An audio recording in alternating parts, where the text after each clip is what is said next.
www.jamiamadiniyajadid.org. WhatsApp group number +92 333 424 9302. الحمدللہ رب العالمین والصلاة والسلام علی خیر خلقہ سیدنا و مولانا محمد وآلہ واصحابہ اجمعین، اما بعد۔ رسول اللہ صلی اللہ علیہ وسلم نے ایک دعا مانگی ہے، اللہم انی اعوذ بک من علم لا ینفع۔ اس دعا میں آپ نے پناہ مانگی ہے ایسے علم سے کہ جس سے نفع نہ ہو۔ اے اللہ، میں تیری پناہ میں آتا ہوں ایسے علم سے جو اس سے فائدہ نہ اٹھا سکوں یا فائدہ نہ پہنچا سکوں۔ اصل میں یہ کلمات ارشاد فرما کر آپ نے امت کو سکھایا ہے یہ، کیونکہ جو آپ کا اپنا علم تھا، جو اللہ نے آپ کو دیا تھا، وہ تو نافع تھا۔ نبی کا علم تو نافع ہوتا ہے، اس کے اپنے لیے بھی اور دوسروں کے لیے بھی۔ کوئی فائدہ نہ اٹھائے وہ اور بات ہے، لیکن اس کا مقصد دوسرے کو فائدہ پہنچانا، یہ اس کی سرشت میں داخل ہوتا ہے نبی کی۔ تو ہمیں یہ سکھایا ہے گویا کہ ایسا علم اللہ سے طلب کرو جس سے تمہیں نفع ہو۔ وَمِن قَلْبٍ لَا يَخْشَعْ، اور اے اللہ میں تیری پناہ میں آتا ہوں ایسے دل سے جس میں خوف نہ ہو، تیرا ڈر نہ ہو۔ تو ایسا علم جو نفع پہنچائے خود اس آدمی کو یا اس کے ذریعے اوروں کو بھی، یہ بہت بڑا انعام ہوتا ہے اللہ کا۔ اور ایسا قلب جس میں خدا کا خوف ہو، یہ بھی اللہ کا بہت بڑا انعام ہوتا ہے اس بندے پر۔ تو یہ سکھایا ہے کہ اللہ سے یہ طلب کرو، کیونکہ یہ نعمتیں نبی کے پاس تو ہوتی ہیں، اسے تو اللہ نے دے رکھی ہیں۔ اس کا قلب بھی ایسا ہوتا ہے جو اللہ سے بہت ڈرتا ہے، جو اللہ کی معرفت ہوتی ہے اس کو حاصل۔ جب معرفت ہوگی تو اس کا خوف بھی ہوگا، اس کی رحمت سے پر امید بھی ہوگا۔ لیکن باقی لوگوں کو یہ ارشاد فرمایا کہ علم نافع طلب کرو اور ایسے قلب کی فکر کرو، اپنے قلب کو ایسا بناؤ کہ اس میں اللہ کا خوف آئے۔ تو آج جو دور ہے چل رہا ہے، اس دور میں علم کی کمی نہیں ہے۔ علم سے مراد علوم نبویہ، دنیاوی علوم نہیں ہے۔ دنیاوی علوم کا تعلق دنیا تک ہوتا ہے، یہ بھی منع نہیں ہے، اچھی نیت اور اچھے مقصد سے سیکھنا منع نہیں ہے، لیکن علم دین تو سیکھنا واجب ہے، اسے سیکھنا سکھانا ضروری ہے۔ تو علم کی تو کمی نہیں ہے، کتابیں بھی بہت ہیں، مدارس بھی بہت ہیں، اور دین سیکھے ہوئے علماء بھی بہت ہیں، پڑھنے والے بھی ہیں، پڑھانے والے بھی ہیں۔ پاکستان، ہندوستان، بنگلہ دیش میں ایسی ہی صورتحال ہے، لیکن اور ممالک میں یہ بھی صورت نہیں ہے، اس سے بھی گئے گزرے حالات ہیں۔ عرب میں مدارس نہیں ہیں، اتنے مضبوط اور اتنے پختہ علم والے علماء بھی نہیں ہیں،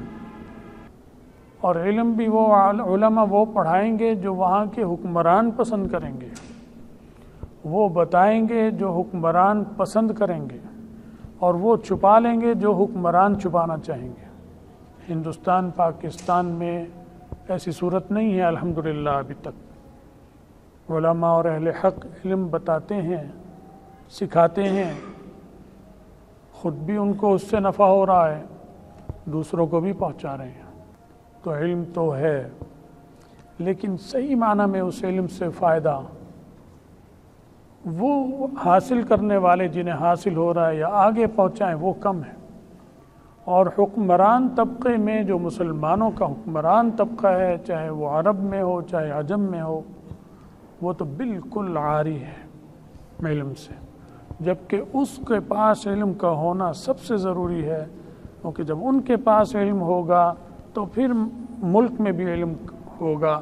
اور علم کی قدر ہوگی، قدر و منزلت ہوگی، علم کو پڑھنے پڑھانے کے طریقے رائج ہوں گے، درسگاہیں ہوں گی، مدارس ہوں گے، لیکن ان کے پاس تو علم نہیں ہے، اس لیے مدارس بھی نہیں ہے۔ یہ جو مدرسے آپ کو نظر آ رہے ہیں ملک میں یہاں، یہ تو اپنے لوگوں کی اپنی کوشش کی وجہ سے ہے، جو دیندار طبقہ ہے وہ اور عوام الناس مل کر کوشش کر انہوں نے ان اداروں کو قائم رکھا ہوا ہے۔ اہل خیر حضرات مالی مدد کرتے ہیں اور علماء اور دیندار لوگ ان چیزوں میں علمی مدد کرتے ہیں، وہ علم سیکھ کر ان میں بیٹھ جاتے ہیں کہ ہم سکھائیں گے، اور اہل خیر حضرات آتے ہیں کہ ہم پیسہ ہم دیں گے۔ اللہ تعالیٰ دونوں کو جزائے خیر دے، اور یہ کام دین کا چل رہا ہے۔ کرنا تو حکومت کو چاہیے تھا، حکومت تو بالکل نہیں کرتی ہے، لیکن اللہ نے ایسے لوگ پیدا کر دیے ہیں کہ جن میں یہ جذبہ ہوتا ہے کہ ہمارے سرمائے سے یہ کار خیر انجام پائے تاکہ ہماری آخرت اچھی ہو جائے۔ تو کتنے بہت خوش نصیب ہیں وہ لوگ کہ پیسہ کماتے ہیں، اور کمانے کے بعد خرچ تو کرنا ہے، پیسے کو خرچ سارے ہی کر رہے ہیں، لیکن وہ بہت خوش نصیب ہیں جن کا پیسہ ایسی چیزوں میں خرچ ہو جاتا ہے۔ ورنہ سینمے کے ٹکٹوں میں بھی خرچ ہوتا ہے، فلموں پہ بھی خرچ ہوتا ہے، اداکاراؤں کی دعوتوں پہ بھی خرچ ہوتا ہے، ان کے نذرانوں پر ان کو پیش کی جانے والی لاکھوں کروڑوں روپے سرمایہ، اس پر بھی خرچ ہو رہا ہے پیسہ۔ لیکن انتہائی بدقسمت ہے وہ لوگ جن کا مال دولت سرمایہ اس پہ خرچ ہوتا ہے۔ تو یہ دور ایسا ہے کہ علم کافی ہے، لیکن علم نافع بہت کم ہو گیا، وہ حکمران طبقے میں بھی نہیں ہے اور عوام میں بھی بہت کم ہے، کیونکہ اسکول کالجوں سے جب آپ مقابلہ کریں گے،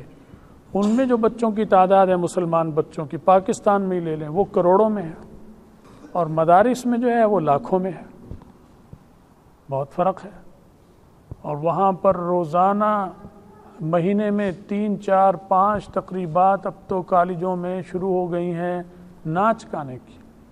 لڑکے لڑکیوں کی مخلوط، صرف یہ نہیں کہ یہ لڑکوں کا ہے ناچ گانے کا پروگرام، یہ صرف لڑکیوں کا ہے، دونوں کا مخلوط شروع ہو رہا ہے۔ تو علم تو تقریباً وہاں تو ہے ہی نہیں، لیکن جہاں ہے علم وہاں بھی نافع علم اس میں کمی آ گئی ہے۔ تو یہ دعا رسول اللہ صلی اللہ علیہ وسلم نے سکھائی ہے کہ علم نافع، اللہ علم نافع عطا فرما، اور ایسے علم سے پناہ میں آتا ہوں جس سے نفع نہ ہو۔ تو معلوم ہوا علم ہوتا ہے اور نفع نہ ہو، یہ ہو سکتا ہے، تبھی تو پناہ مانگ رہے ہیں رسول اللہ صلی اللہ علیہ وسلم، ایسے قلب سے جس میں خوف نہ ہو۔ تو یہ دو چیزیں جب ختم ہوتی ہیں تو پھر تباہی آتی معاشرے میں۔ آج جو معاشرے میں خرابی ہے اور تباہی ہے اور حکومتی سطح پر ہے، حکومتوں کی نگرانی میں وہ تباہی کا انتظام ہو رہا ہے، وہ آپ سب دیکھ لیں۔ عرب ہیں، عجم ہیں، تو ان کے حکمران سب اسی کام پہ لگے ہوئے ہیں کہ مذہب اور دین کو دبایا جائے، اس کو پسے پشت ڈال دیا جائے۔ عرب میں جو کچھ ہو رہا ہے، اب تو وہ اسرائیل کو باقاعدہ تسلیم کرنے کا اعلان کرنے کی طرف آ رہے ہیں، اور سب میں پیش عرب ملکوں میں سب میں تیز اور پیش ایک تو سعودی عرب ہے، ایک ابو ظہبی ہے، امارات، متحدہ عرب امارات ہیں، یہ ملک ہیں، اور ان سب کا سردار سعودی عرب ہے، اور سعودی عرب کا سردار امریکہ ہے، اس نے سب کچھ امریکہ کے حوالے کر رکھا ہے، جو وہ کہیں گے وہ کرنا ہے، جو وہ نہیں کہیں گے وہ نہیں کرنا۔ تو ہم اور آپ اس وقت بہت خراب حالات سے گزر رہے ہیں، عالم اسلام بہت خطرناک حالات سے گزر رہا ہے، اور سارے فتنوں کی سرداری اس وقت سعودی حکومت، سعودی بادشاہت کر رہی ہے۔ پورے سعودی عرب میں مساجد میں پہلے ہی خطبات سرکاری ہوتے تھے، لیکن اب تو باقاعدہ انہیں ہدایت دی جا رہی ہے کہ جہاں جہاں اہل حق ہیں، پہلے تو جہاں جہاں اہل حق تھے، چاہے وہ جہادی ہوں چاہے سیاسی ہوں، ان کے دشمن تو یہ پہلے دن سے ہیں، پہلے دن سے جتنے عرب ممالک ہیں کہ جہاں بھی جہادی تحریکیں دنیا میں ہوئیں، چاہے شام میں ہوئیں، چاہے عراق میں ہوئیں، چاہے افغانستان میں ہوئیں، چاہے ہندوستان میں ہوئیں، کشمیر میں ہوئیں، ان کی مدد سعودی عرب یا کسی عرب ملک نے نہیں کی۔ آپ خود دیکھیں کہ ہندوستان میں مسلمانوں کے ساتھ کیا کچھ کر رہا ہے، کشمیر میں ہندوستان ہندو حکومت کیا کر رہی ہے، لیکن کتنے اچھے تعلقات ہیں اس حکومت کے ساتھ عرب ملکوں کے، اور کتنی بڑے بڑے سیاسی معاہدے اور تجارتی معاہدے ان کے ساتھ وہ کر رہے ہیں۔ پاکستان کے ساتھ وہ تعلقات نہیں ہیں جو ان کے ساتھ تعلقات ہیں، حالانکہ وہ دیکھ رہے ہیں کہ ہمارے مسلمانوں کے ساتھ، عورتوں کے ساتھ، مردوں کے ساتھ کیا ظلم وہ کر رہے ہیں، لیکن وہ اوپر امریکہ کے جو اشارے ہیں اس پر وہ چل رہے ہیں۔ تو پاکستان ہو، شام ہو، عراق ہو، افغانستان ہو، جہاں بھی جہادی تحریک ہے اور باطلوں سے ٹکرانے والی جماعتیں ہیں، سعودی عرب نے ان کے خلاف سرمایہ دیا، ان کی مدد کبھی نہیں کی، اور یہ سارے عرب ملکوں کا ہی مزاج ہے۔ عوام کو دھوکے میں رکھا، اب وہ کھل گئے ہیں تو اب عام آدمی کو بھی پتہ چل گیا اور آنکھیں کھل گئیں۔ پہلے انہیں یہی سمجھتے تھے کہ یہ تو دیندار ہیں اور مذہبی لوگ ہیں اور دینی تحریکوں کے ساتھ تعاون کرتے ہیں، یہ نہیں کرتے، ایسا نہیں ہے۔ تو سعودی عرب کی یہ جو اقدامات ہیں، تو جو اس نے ہمیشہ سے، اور سیاسی جماعتوں کا ہمیشہ سے کیا، اس نے جہاں بھی اہل حق کی سیاسی قوتیں ہیں ان کا تعاون، ان کی مدد انہوں نے کبھی نہیں کی، نہ سیاسی قوت کی نہ جہادی قوت کی۔ اور اب لے دے کہ ایک کام تھا، تبلیغی جماعت چل رہی تھی، کام کر رہی تھی، وہ سیاسی بھی نہیں تھی، وہ جہادی بھی نہیں تھی، تو اس لیے وہ چلتی تھی، اس کے لیے کوئی بہانہ بھی نہیں ملتا تھا پکڑنے کا، تو جہادیوں کا اور سیاسیوں کے لیے تو کوئی نہ کوئی بہانہ گھڑ کر کارروائی کر دیتے کہ یہ تو دہشت گرد ہیں، یہ تو فلاں ہیں، یہ تو فلاں ہیں۔